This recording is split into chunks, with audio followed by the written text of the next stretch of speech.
Blaming others for your problems is a complete waste of time. When you do that, you don't learn anything. You can't grow and you can't mature. Thus, you can't make your life better. In my 3 decades as a professor and clinical psychologist, I've learned that there are 2 fundamental attitudes toward life and its sorrows. Those with the first attitude blame the world. Those with the second ask what they could do differently. Imagine a couple on the brink of divorce. They're hurt and angry. The unhappy, bitter husband recalls the terrible things his wife has done and the reasons he can no longer live with her. The harried and disillusioned wife, in turn, can describe all the ways her husband let her down. Each has a long list of necessary changes for the other person. Their prospects for reconciliation are grim. Why? Because other people aren't the problem. You're the problem. You can't change other people, but you can change yourself. But it's difficult. It takes courage to change, and it takes discipline. It's much easier and much more gratifying to your basest desires to blame someone else for your misery. Consider the youthful activist making a statement against the corrupt capitalist system by smashing in the storefront of a local business. What has he done other than to bring harm to people who have nothing to do with his real problems?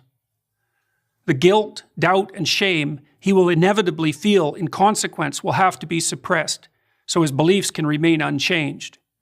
And that suppression will do nothing but foster his anger and alienation. Now, there are people who seem to be consigned to a terrible fate, but most of us aren't. Most of us have a chance to make our lives better. But how? Start small. Ask yourself a few questions. Have you taken full advantage of the opportunities offered to you? Are you working to your fullest capacity at school or at work? Have you, in other words, set your own house in order? If the answer is no, try this. Stop doing what you know to be wrong. Stop today. Don't waste time asking how you know that what you're doing is wrong. Inopportune questioning can confuse without enlightening and deflect you from action. You can know something is right or wrong without knowing why. Start paying attention.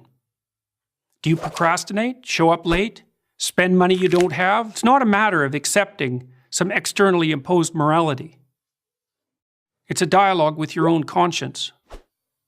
What are you doing that's wrong from your own perspective?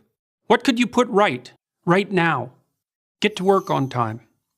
Stop interrupting people. Make peace with your siblings and your parents. Diligently utilize everything you already have at hand. If you do those things, your life will improve. You'll become more peaceful, productive, and desirable. After some days or weeks or months of attentive effort, your mind will clear. Your life will become less tragic, and you'll become more confident.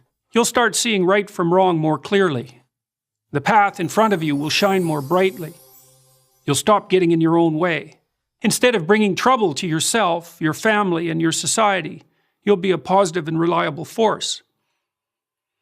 Your life will still be difficult. You'll still suffer. That's the price of being alive. But maybe you'll become strong enough to accept that burden, and in that fashion, even come to act nobly and with purpose. The proper way to fix the world isn't to fix the world. There's no reason to assume that you're even up to such a task. But you can fix yourself. You'll do no one any harm by doing so, and in that manner at least, you will make the world a better place.